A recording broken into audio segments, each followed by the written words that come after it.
Que bom estarmos reunidos novamente agora para a escola bíblica, culto de ensino. Então eu convido os amados a abrirem suas Bíblias, lá em Romanos, capítulo 14.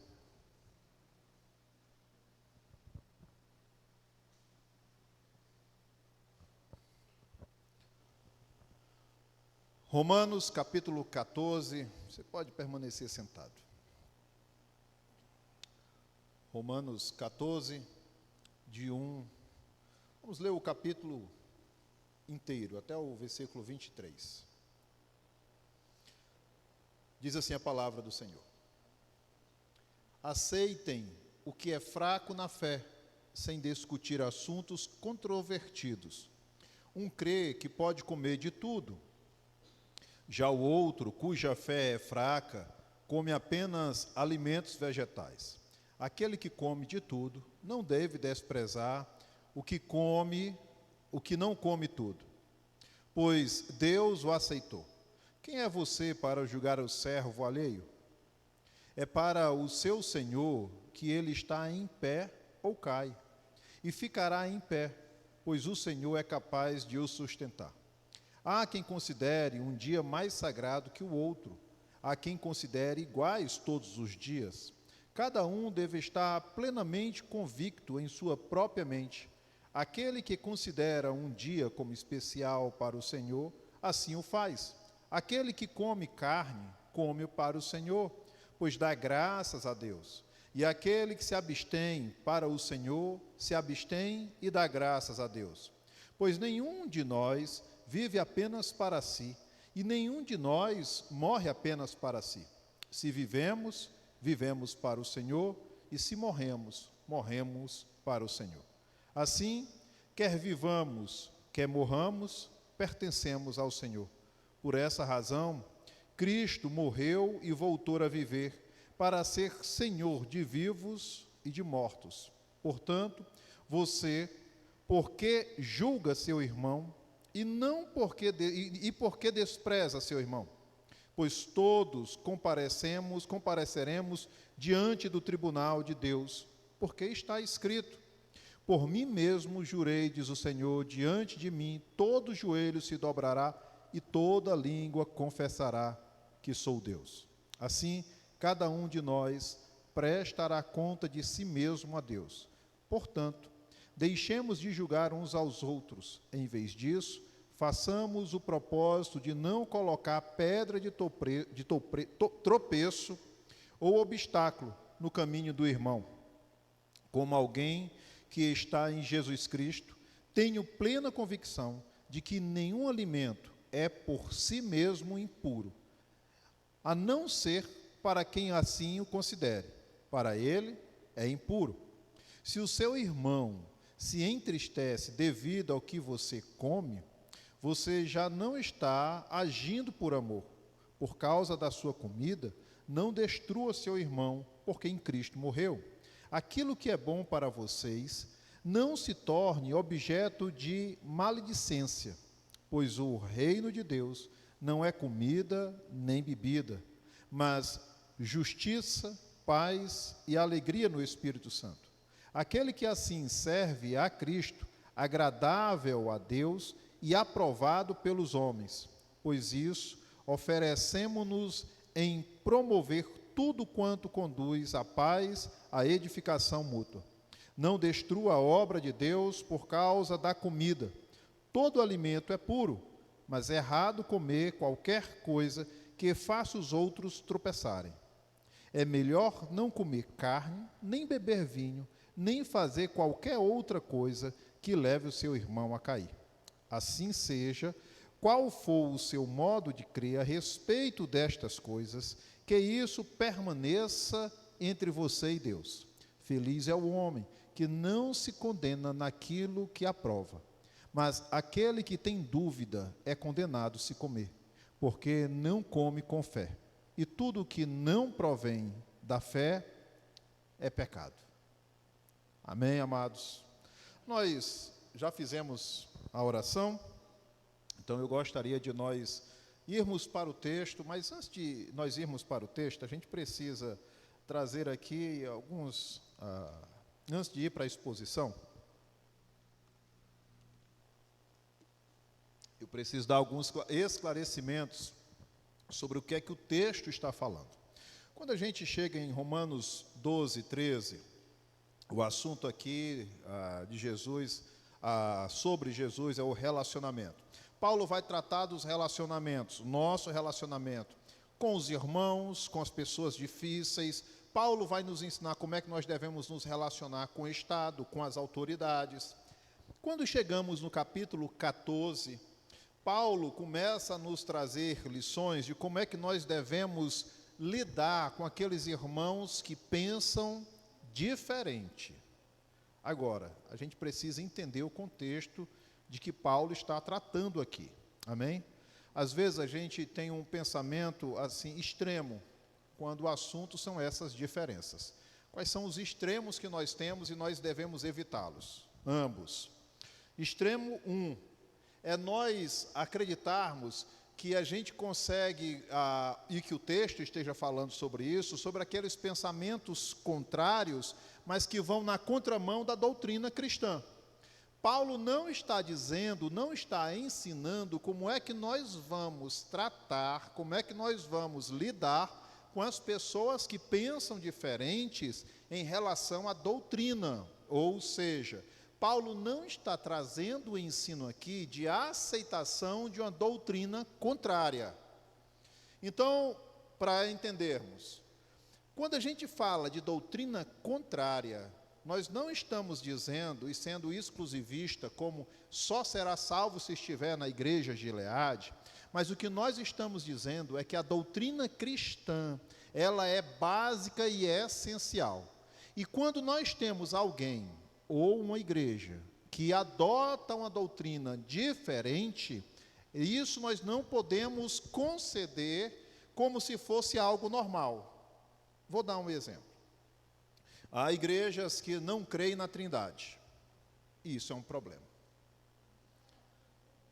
Aí não, ali não, mas lá tem outras questões que não é tão complicadas, né? Mas existem igrejas complicadas quando vão tratar, por exemplo, da salvação.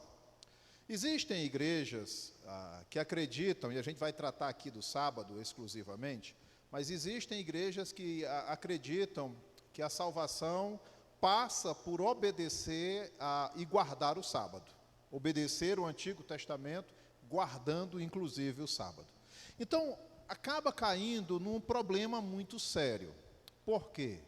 Porque o que Paulo está ensinando aqui não é que nós vamos ter que lidar com os irmãos que pensam diferente na doutrina cristã. Paulo está tratando aqui dos irmãos que pensam diferente em assuntos secundários. O que é um assunto primário e um assunto secundário e os dois extremos que nós tratamos? A gente acha que cuidar dos mais fracos e aceitar aquelas pessoas que pensam diferente é aceitar tudo e qualquer coisa que seja diferente de nós. Isso vai na contramão até do próprio raciocínio humano. Aquilo que nos é imoral, como nós vamos ter como aceitável ou tolerável? Vocês estão me entendendo? Aquilo que é pecado, como nós podemos aceitar e aprender a conviver com isso? Então, não é isso que Paulo está dizendo. E aí a gente às vezes confunde o que Paulo está dizendo aqui como se nós agora fôssemos aceitar todo e qualquer pensamento contrário. O que Paulo está tratando aqui são de pensamentos secundários, de atitudes que derivam desses pensamentos. O que é um pensamento primário? Doutrinas fundamentais da fé cristã. Trindade, salvação, Espírito Santo, céu e inferno. Existem igrejas, por exemplo, que não creem no inferno. Morreu, acabou-se. Nós não teremos uma condenação eterna. Isso fere a doutrina cristã básica. Então, ele está ferindo um princípio. É aquilo que colocamos como primordial. Se o assunto em questão não está tratando desses assuntos primários, são assuntos secundários, cabe, e é sobre isso que Paulo está tratando aqui. O que é um assunto secundário? E aí a gente vai ver isso no texto. Por exemplo, vamos tratar de um assunto bem regional aqui, e todos aqui, pelo menos boa parte da igreja, me faz essa pergunta. E eu coloquei até lá na chamada, no grupo, hoje. O crente pode ir para, me ajude aí, como é o nome? Renovação.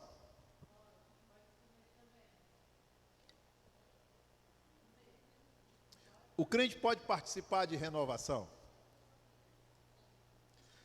É sobre isso que Paulo está tratando.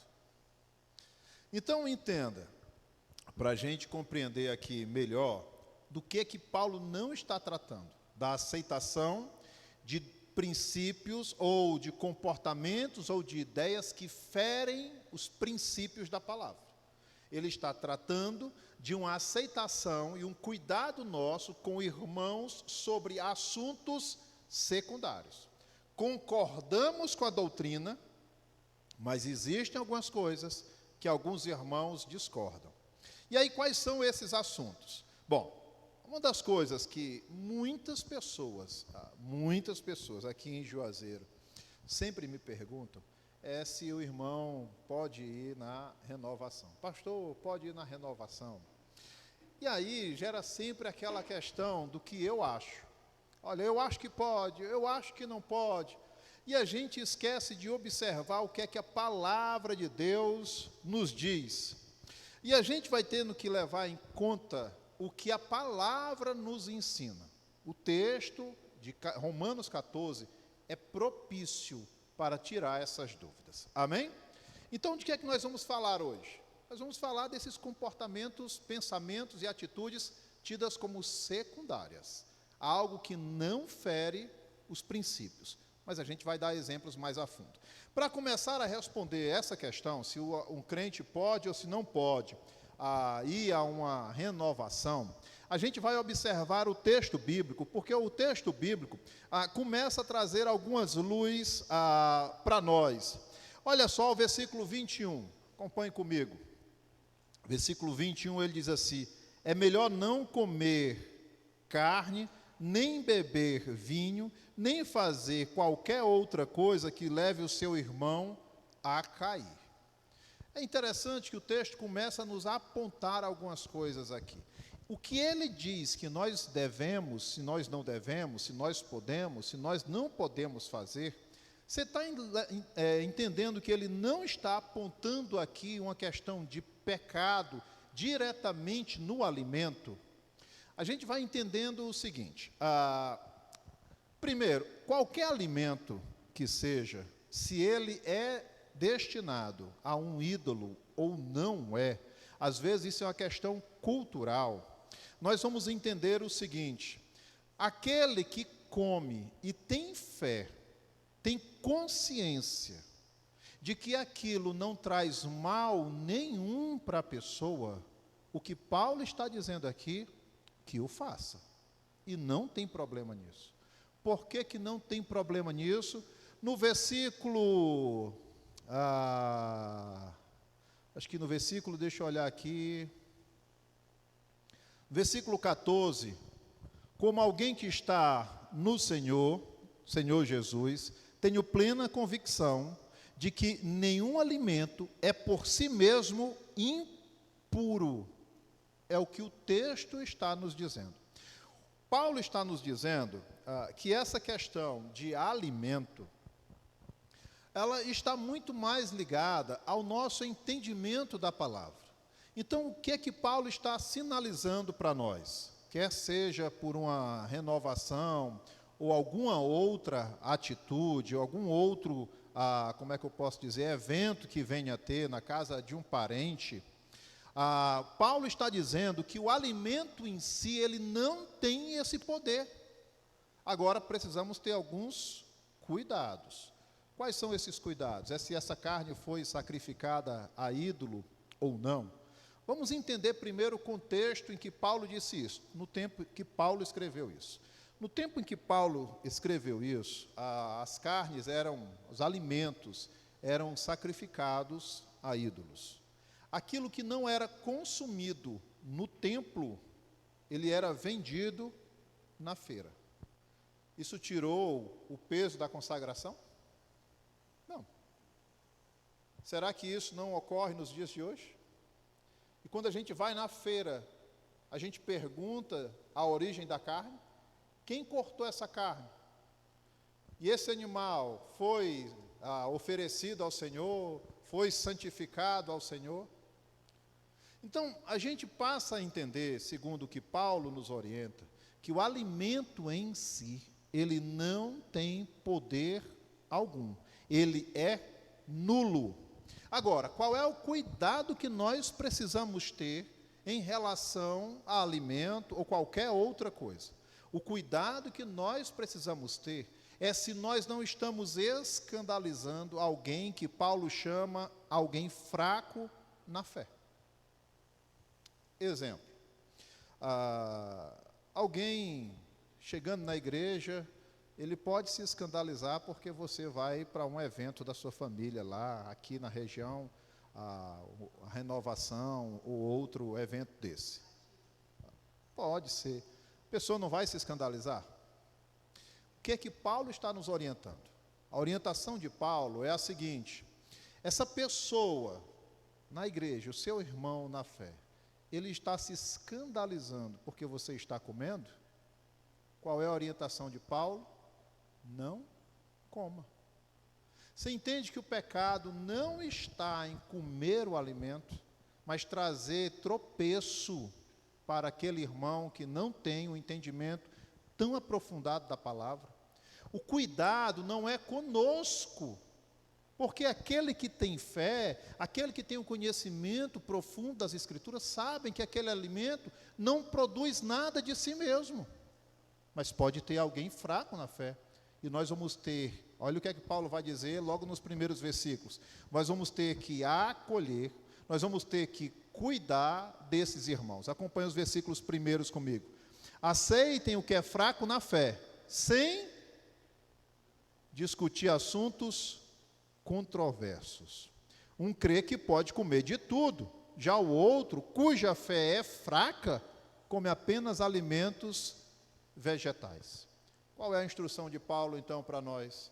É que nós devemos ter cuidado com esse irmão, para não causar escândalo ou tropeço para esse irmão. Já imaginou o irmão usar essa expressão e usar dessa desculpa, sair da igreja, porque os irmãos lá vão tudo para renovação. E na Semana Santa come carne. Isso acontece. Então, qual é a instrução de Paulo? O nosso cuidado é para com o irmão na fé. Amém? Eu sei que pode gerar alguma dúvida e os irmãos têm liberdade para perguntarem assim que tiver alguma dúvida. Amém? Então, quando Paulo fala sobre essa questão da carne, isso é um alimento de forma geral. E aí vem uma segunda pergunta. Se a primeira pergunta é, pastor, eu posso ir comer lá na minha mãe, na minha avó, lá na renovação? A segunda pergunta é, e aqui tinha uma irmã que ajudava, nosso conselho sempre, vá lá, ajude. Mas no começo perguntava, e outras pessoas também perguntavam, eu posso ir lá ajudar minha mãe, eu posso ir lá ajudar minha sogra, minha avó, a fazer lá os festejos. O meu conselho, seguindo a própria orientação de Paulo, é que vá. Inclusive, nós como cristãos precisamos ter amigos e familiares descrentes no nosso ciclo de amizade. Para quê?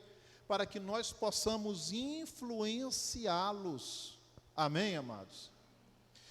O cuidado que nós precisamos ter é de que nós é que estamos influenciando todas as pessoas no local onde nós estamos e não sendo influenciadas pelas pessoas que estão naquele local.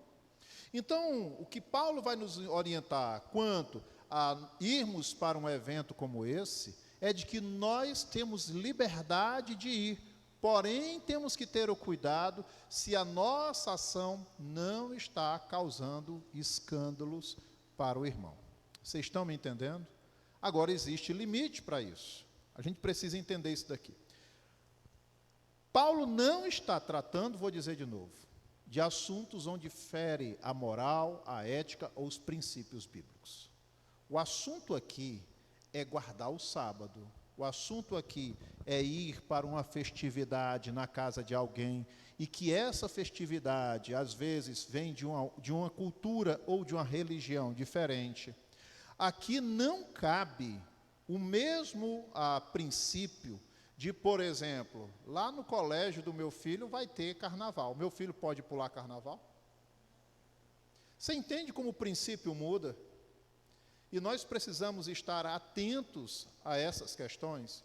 E às vezes as pessoas dizem assim, pastor, mas como é que eu vou saber o que é que pode e o que é que não pode? O que é que fere um princípio da palavra?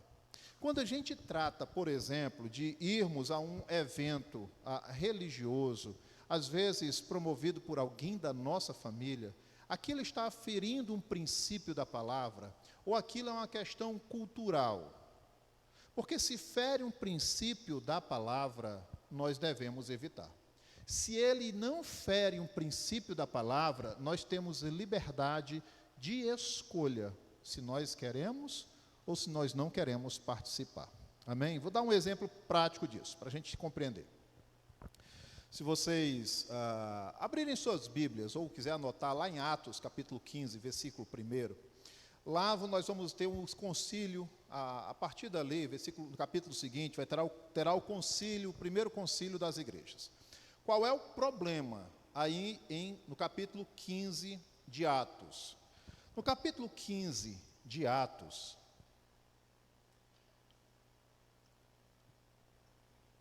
nós temos os judaizantes. O que é que os judaizantes estão querendo implantar na igreja? Eles estão querendo, além do cristianismo, além das doutrinas cristãs, eles estão querendo resgatar alguns costumes judaicos e, com isso, ferir o princípio cristão. Olha o que é que eles diziam. Se você observar lá, capítulo 15, versículo 1, vai começar a dizer isso. Acho que está ali, tá? A gente consegue ler? Alguém lê para mim.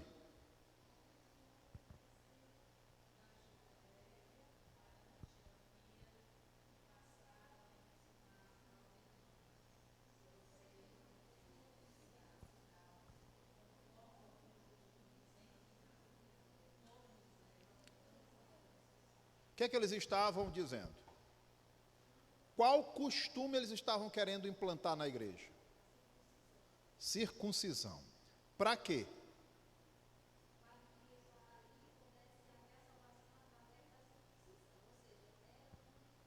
Acréscimo à salvação. Vocês estão entendendo o problema? Qual era o problema? Eles estão mexendo na doutrina fundamental da igreja. A salvação vem pelo ouvir, mas ela é pela graça, mediante a fé. Isso não vem de vós, é dom de Deus. Amém? Bom, e nós não podemos fazer absolutamente nada para sermos salvos. Os judaizantes estavam agora querendo inserir a circuncisão para alcançar a salvação. Isso é heresia. Você está entendendo que esse assunto não pode ser aceito? Muito bem. O que é que Paulo fez? Nesse contexto, Paulo não permite que Tito seja circuncidado. Por quê? Porque se ele circuncida Tito, ele está aceitando uma doutrina contrária à fé cristã. Vocês estão me entendendo? Amém? A quem estava querendo alterar essa doutrina, claro que vai se escandalizar. Agora, o problema é que ele não pode, e é nisso que nós temos que ter cuidado. Eu não posso trazer escândalo. Calma, A gente tem que ter cuidado com aquele que está na fé em Cristo Jesus. Amém?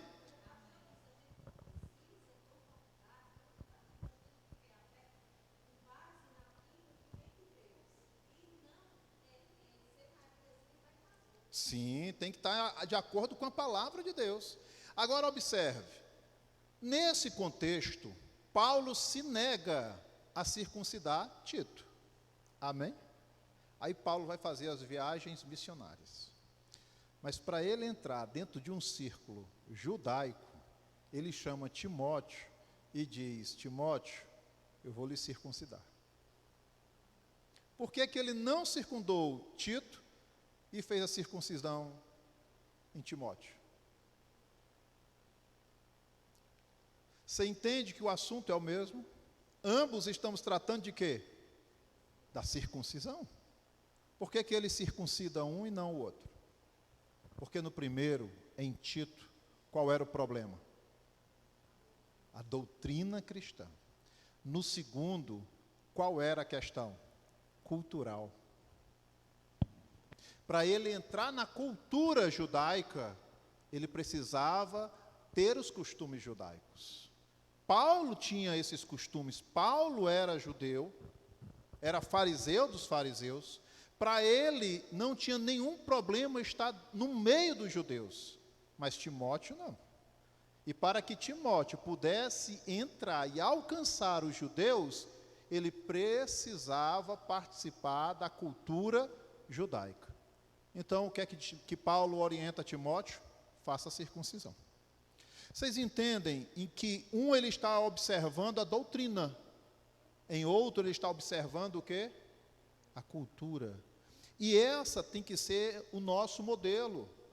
Quando nós fomos convidados, desafiados a qualquer coisa na nossa vida, o que nós precisamos observar, isso daqui está ferindo uma doutrina, está indo contra um princípio da palavra de Deus, ou isso aqui é apenas uma questão cultural? Mas às vezes a gente tem que ter cuidado, porque embora tenha um disfarce de apenas uma questão cultural, ela fere os princípios da palavra de Deus. Exemplo prático disso, nós estamos às vésperas da festa da carne. O nome já é bem sugestivo. Não é apenas uma questão cultural. E nós precisamos ter um cuidado. E nesse período, um cuidado redobrado com os nossos filhos, principalmente os menores, os pequenos, porque as escolas estão constantemente tratando desse carnaval nas escolas. Como é que a gente lida com isso? A gente tem que ter muito cuidado com isso que nós estamos lidando, não só com essa questão do carnaval, mas com tudo na nossa vida. Por exemplo, lidar com o carnaval é uma questão cultural? Ou fere algum princípio? Fere muitos princípios. Fere princípios de moralidade, de ética, de fé. Sim ou não? A começar pela fé. Olha o nome da festa, né? É uma festa que celebra a carne, os desejos da carne.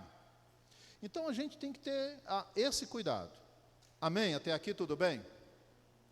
Para que a gente entenda, o que Paulo vai tratar aqui, então, é que nós devemos ter zelo, cuidado com os irmãos que não têm essa compreensão que nós temos. Quando nós observamos, por exemplo, o sábado, para muitas pessoas, eu falo muito, talvez nem seja tão grande o número de pessoas, mas existe um número de pessoas que acreditam que o sábado deve ser guardado. E a justificativa de algumas pessoas é a observância bíblica. Então, algumas pessoas...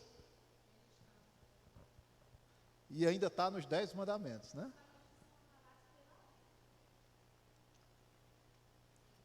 Será que são? Vamos fazer essa observação para a gente verificar se nós devemos ou não guardar o sábado. Primeiro a gente vai entender o sábado. Aonde surge a ideia do sábado?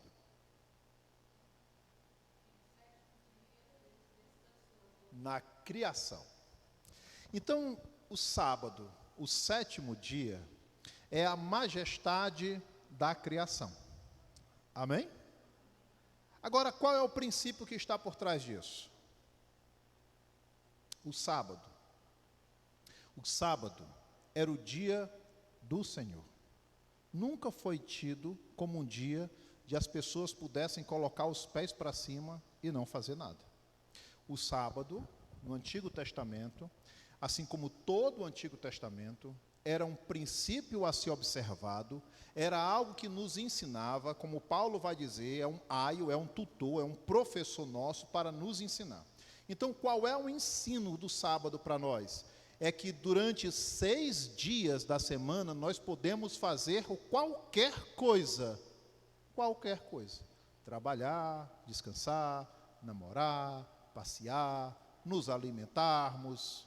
Mas um dia, e esse dia seria no sábado, esse dia seria o dia de nós dedicarmos em oração, em louvor, em jejum ao Senhor. Amém?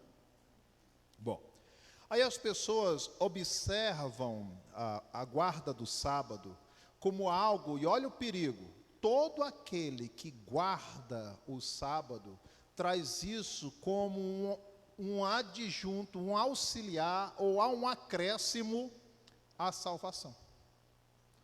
Todos aqueles que guardam o sábado alegam que se não guardar o sábado, não terá salvação.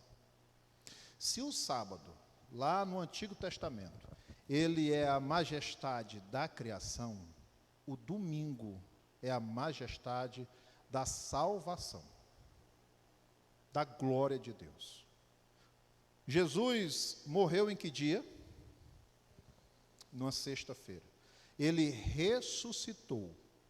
Qual dia da semana? No domingo. O Espírito Santo desceu sobre a igreja lá em Pentecostes, em Atos 2. Qual era o dia da semana? Primeiro dia da semana, domingo.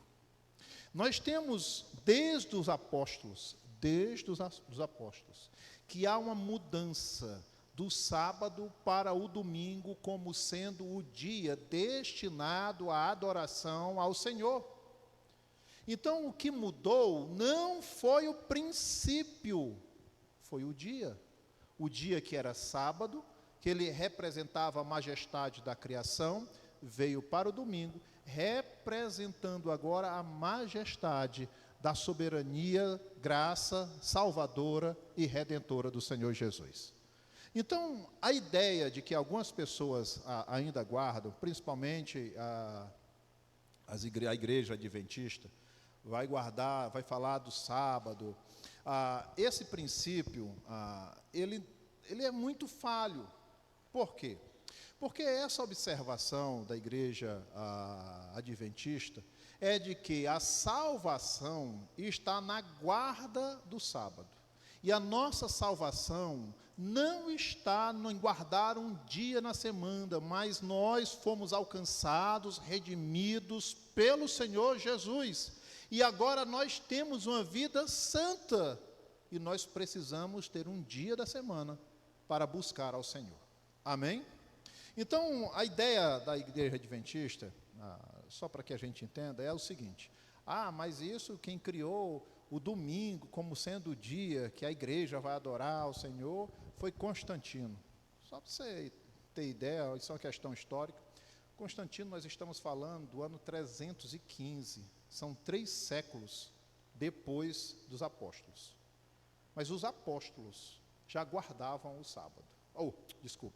Os apóstolos já guardavam o domingo. Amém?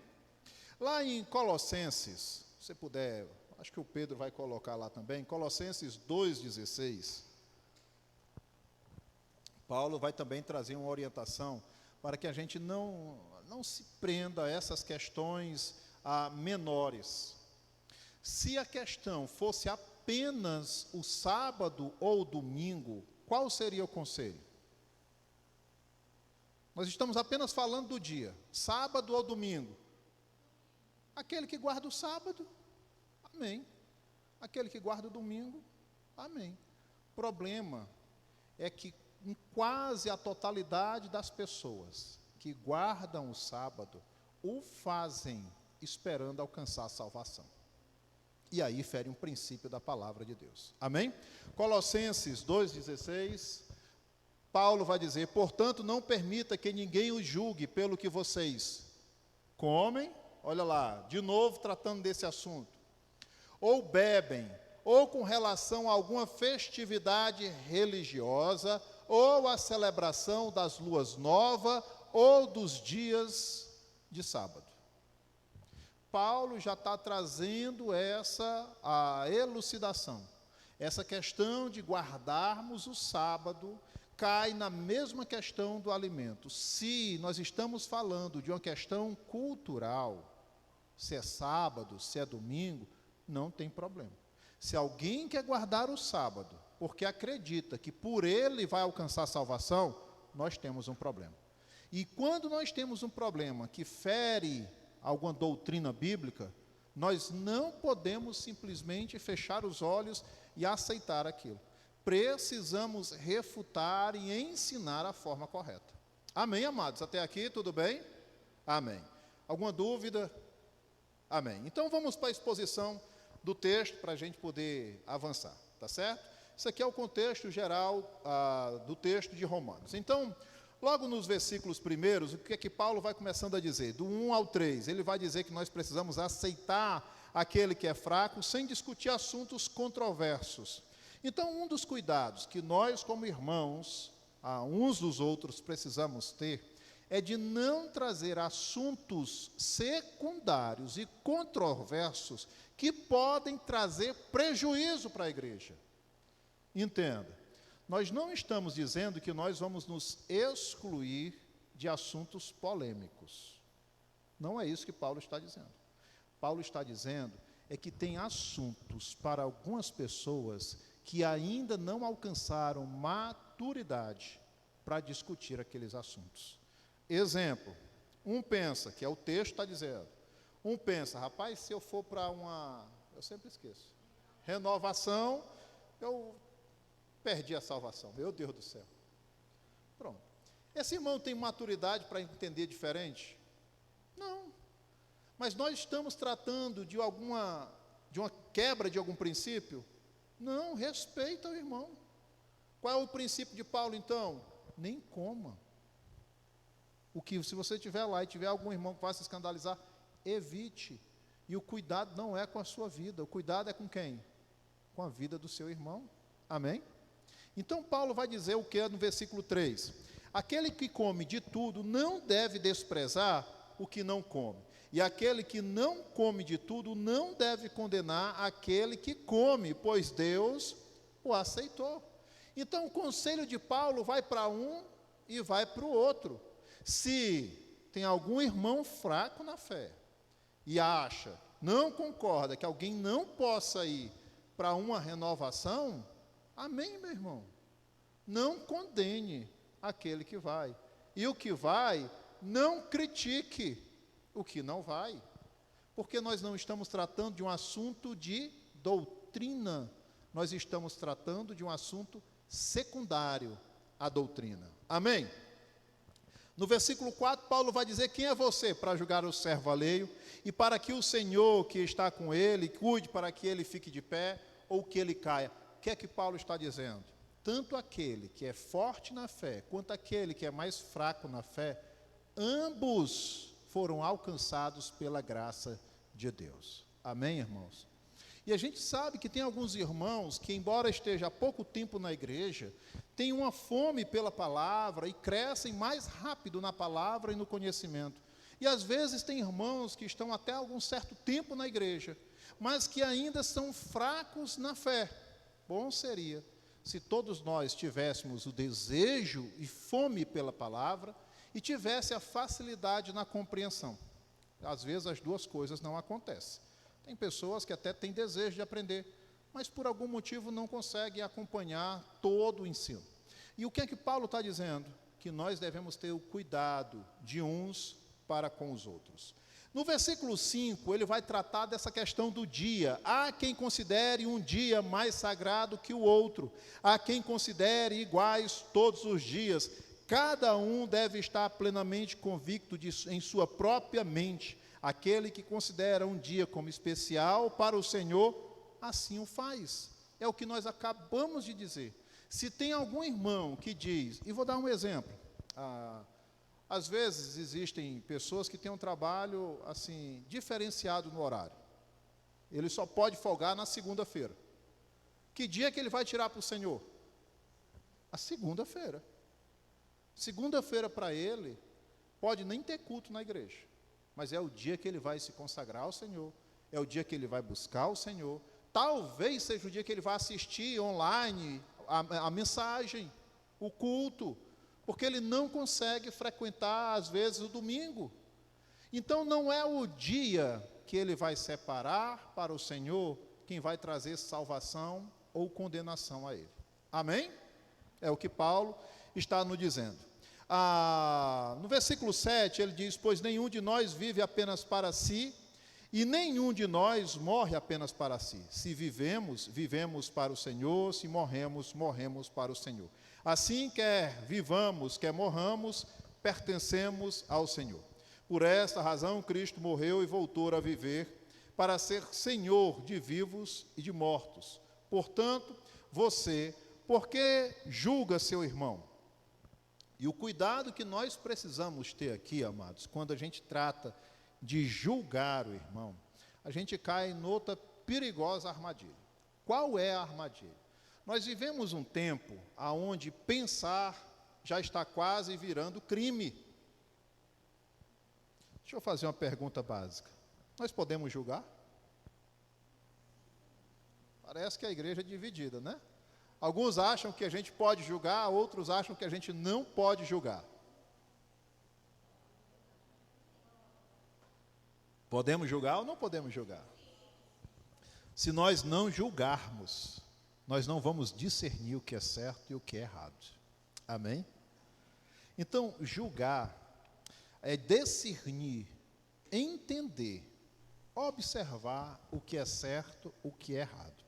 No texto bíblico, vai dependendo do local, julgar pode ser condenar. Então, o que Paulo está dizendo aqui, não é aquele julgamento para eu avaliar se o irmão está certo ou está errado. Não é isso. Nós precisamos fazer isso. Amém? Isso vai, se nós não formos julgar, vai contra o intelecto humano. Passa a ser um idiotice. Não julgue. Como assim não julgue? Passa a ser uma bestialidade. A pessoa não conseguir julgar, né? Mas o que Paulo está dizendo não é esse julgar para nós não tomarmos decisões, para nós não discernirmos. O que Paulo está dizendo, na verdade, é para que nós não venhamos a condenar o irmão no papel de juiz, o qual nós não somos. Por exemplo, o irmão não guarda o domingo, rapaz, esse irmão nem crente é. Você está entendendo como esse julgamento não é apenas discernir o que é certo ou errado? Ele transpassou esse limite do que é certo do que é errado. Ele nem enxerga o que é certo e o que é errado, ele está expondo a opinião dele sobre um fato, e não discernindo o comportamento ou a atitude do irmão. Vocês estão me entendendo? Então, o que Paulo está dizendo aqui, que nós precisamos ter cuidado, é para que nós não venhamos a ser juízes na vida do irmão. Observar e julgar o comportamento, avaliar, discernir se esse comportamento é bom, não é bom, está correto ou não está correto, precisamos fazer. Porque se um irmão cair, vacilar, escorregar, nosso dever como irmãos qual é? É não julgar o irmão? Não vamos julgar o irmão, não. Qual é o nosso papel como igreja? Aplicar disciplina. É chamar o irmão, é o que a palavra de Deus vai nos orientar. Lá em Mateus, um irmão errou, a igreja precisa chamar esse irmão e corrigir o irmão. Se o irmão se arrepender, amém, ganhamos o irmão. Amém, meus queridos? Então, para que a gente entenda e não caia nessa perigosa armadilha do que nós estamos vivendo, principalmente nessa presente era, não julgue, não julgue, não julgue, não é isso que o texto está dizendo, não nesse sentido. O que o texto está dizendo é para que nós não venhamos a ser juízes e condenar o irmão. Amém, meus queridos? Versículo 12, ele vai dizer assim: cada um de nós prestará conta de si mesmo diante de Deus. Vocês estão entendendo como faz sentido quando a gente chega no versículo 12, o que Paulo está dizendo? Olha, não julgue, não tenha discernimento, é não queira ser juiz na vida do irmão. Por quê? Versículo 12 responde: porque cada um de nós prestará conta diante de Deus. O Senhor é o nosso juiz, o supremo juiz. Versículo 13, portanto, deixemos de julgar uns aos outros, em vez disso, façamos o propósito de não colocar pedra de tropeço ou obstáculo no caminho do irmão. Como alguém que está no Senhor, tenho plena convicção de que nenhum alimento é por si mesmo impuro, e a não ser para quem o assim considere. O que Paulo está dizendo aqui é aquilo que nós já acabamos de explicar. Tem pessoas que acham que alguma comida é impura. É impura para quem? Para aquela pessoa. Nosso papel como irmãos, nesse caso,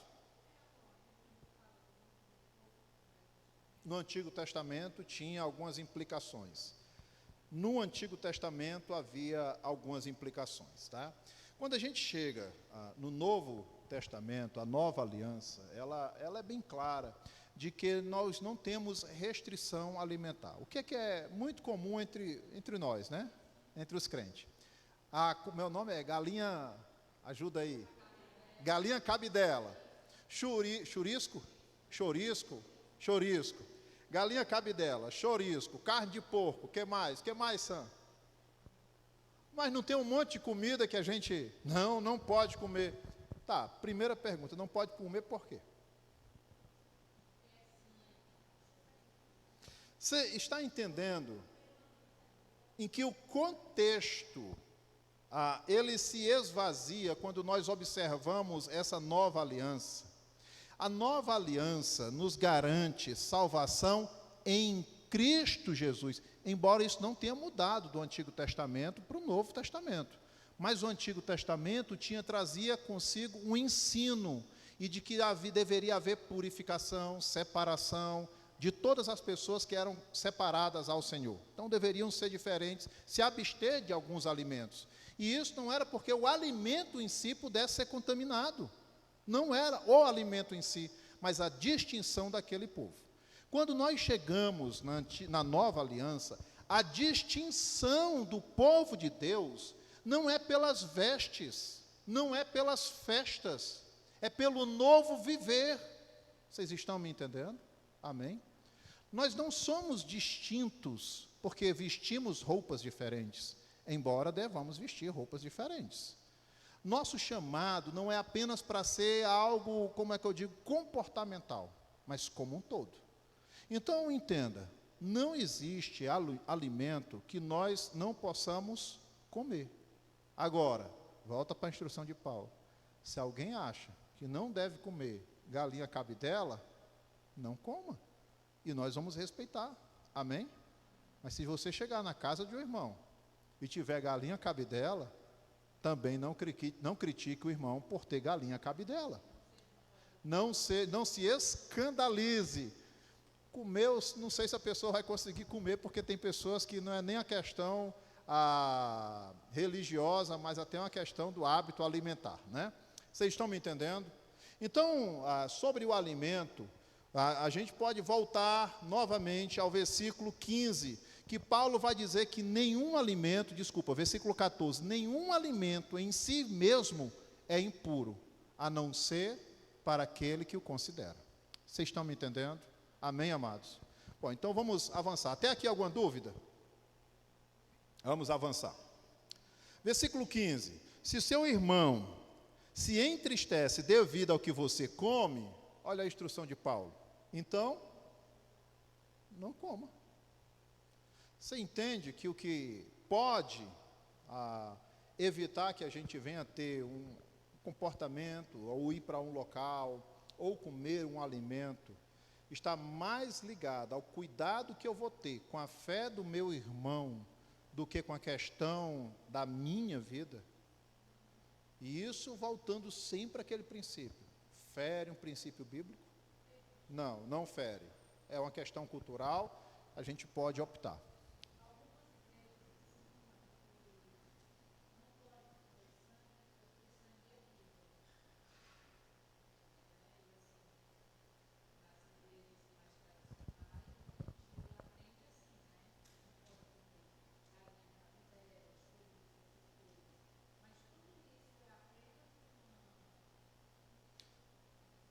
Bom, vou usar agora o ensino que nós estamos aplicando. Eu conheço irmãos queridos que não fazem uso desses alimentos, e eu respeito esses irmãos. Porém, quando eu olho para a palavra de Deus não traz restrição alimentar nenhuma. O cuidado que nós vamos ter é o seguinte: eu estou comendo isso, e esse cuidado que eu vou ter que ter é o seguinte: eu vou comer porque eu quero salvação, não vou comer porque eu perco salvação. Aqui fere um princípio da palavra. Mas se isso não traz nenhum dano à palavra, ao princípio, não há restrição alimentar. Nós podemos comer de tudo. Ora ao Senhor, glorifica ao Senhor e coma o alimento. Amém? Sempre nesse princípio. Se eu comer, meu Deus, eu perco salvação? Esse é o pensamento dos mais fracos na fé. Amém? O que é que nós vamos fazer com eles? Respeitá-los. Amém? Afinal de contas, eles não estão ferindo um princípio. Alguém chega e diz: guarde o sábado, se você não guardar, perde a salvação. Opa! Aqui nós estamos tendo um problema. Não posso compactuar, aceitar esse tipo de doutrina. Amém, amados? Bom, versículo, vamos avançar um pouquinho. Versículo 19.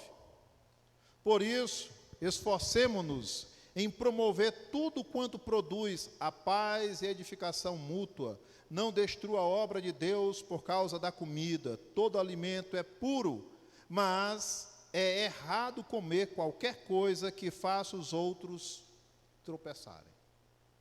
Amém?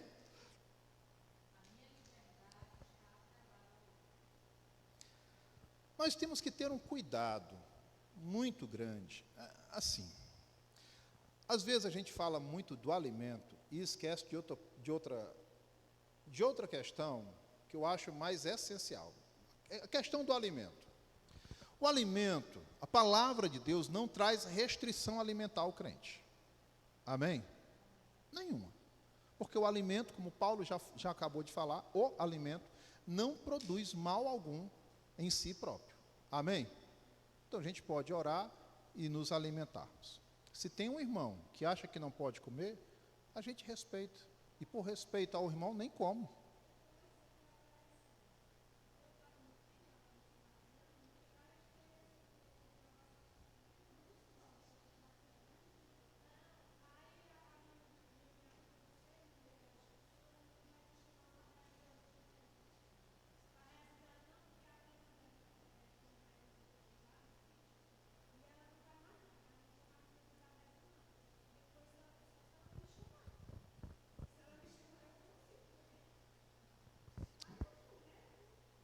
Nós precisamos compreender que Deus nos dá essa liberdade. Há uma liberdade com responsabilidade.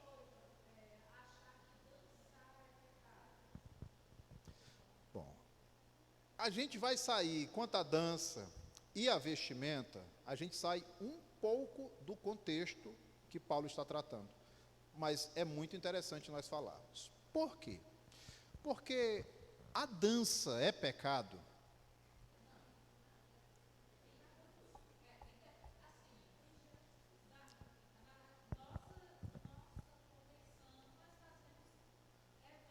Com dança, existe? Sim, sim, sim. Entenda bem, o pecado, assim como não é a carne, não está na ação em si, mas está em como produzimos a ação. É como vestir-se. quem veste-se de forma sensual, ele tanto está pecando, quanto está fazendo, provavelmente pode fazer outra pessoa pecar. Então a questão não é a roupa em si, mas como nós a utilizamos, a motivação que nós a fazemos. Então, eu sou ruim de dança, mas eu gostaria muito de aprender tango, eu acho muito bonito o tango. Qualquer dia desse eu vou com minha esposa lá na Argentina, agora que é o Mellen que está lá, né? A gente vai lá na Argentina aprender tango. E não se escandalizem se vocês me virem dançando tango com a minha esposa. Amém? Mas o problema não é a dança em si, mas é como nós utilizamos a dança, é que pode estar o problema. Eu posso fazer outros pecarem, eu posso estar pecando, porque posso estar fazendo isso de forma sensual, assim como as vestes, amém? Porque às vezes as pessoas perguntam assim, pastor, eu posso usar isso? Eu posso? Depende. Um exemplo prático disso, sei lá, não sei como é que é o nome daquelas calças bem coladas que as mulheres usam para ir para a academia, como é o nome? Leg. Bom, para ir para a academia, fica ruim uma calça dessa? Não, mas para vir para a igreja? Você está entendendo? Então a gente precisa ter o bom senso. E aí o que é pecado vai ser sempre pecado. Amém? Se eu disser, olha, usar essa calça é pecado, em qualquer situação vai ser pecado. Então o problema não está na roupa em si, mas na motivação que eu uso essa roupa. Uma mulher pode usar uma calça, meu nome? Leg, e ir para a academia e usar uma roupa, uma blusa mais longa, e não há problema nisso. Mas basta ela diminuir o tamanho da blusa, e aonde se mostre as curvas, ela já não está de forma condecorosa. E passa a ser um problema. Então, a questão não é assim, a dança, a roupa, a música, a comida. A maior parte do problema está em como nós nos relacionamos com tudo isso. Entendem? Então precisamos ter esses cuidados, amados. Quer seja com a roupa, qual o tipo de roupa adequada para aquela ocasião. O local aonde eu estou, por exemplo, todo final de ano, nós passamos lá na família da minha esposa. E a família é uma família festeira. Tem muita brincadeira, é festa. Quando eu brinco, não se escandalize se você me vê por aí dançando com a minha esposa, pode ser que alguém filme, nossa filha gosta de filmar, o Pedro às vezes filma, nosso filho, uma cunhada minha, irmã da minha esposa filma, vai parar na internet. Qual é o ambiente em que eu estou? Em um ambiente familiar, com a minha esposa. A música que está tocando ali é uma música familiar. O ambiente é familiar. Agora, alguém que sai de casa, aí vai para o forró da esquina, e ainda diz, não, mas dançar não é pecado. O pastor disse que dançar não é pecado. Você está entendendo? Vai para o baile funk. Vocês estão entendendo? E essa liberdade cristã, nós precisamos fazer bom uso dela. Amém? Às vezes, as pessoas, eu já me deparei com algumas pessoas que disseram, pastor, não diga isso não. Por quê? Porque se disser, as pessoas vão querer fazer. Tá, mas eu nem posso nem tirar e nem acrescentar o que a palavra de Deus tem para nos ensinar. As pessoas precisam entender a responsabilidade humana que nós temos. Amém, amados? E nós temos muitas responsabilidades. A maior delas é de vivermos uma vida santa. Quer comamos, quer bebamos, devemos fazer tudo para a glória de Deus. Então, quer seja numa festa de casa, da família, quer seja numa festa no trabalho, nós precisamos viver uma vida santa. A forma que nós vamos nos comportar deve refletir a glória de Deus. Amém? Vamos respeitar aqueles que são mais fracos e aqueles que, porventura, ferirem o princípio da palavra de Deus, nós precisamos corrigi-los com a autoridade dada pelo Senhor. Não a nossa autoridade, mas com graça, com amor e com sabedoria, para nós ganharmos essa pessoa. Amém, amados? Amém? Vamos orar para nós encerrarmos, se não houver mais perguntas.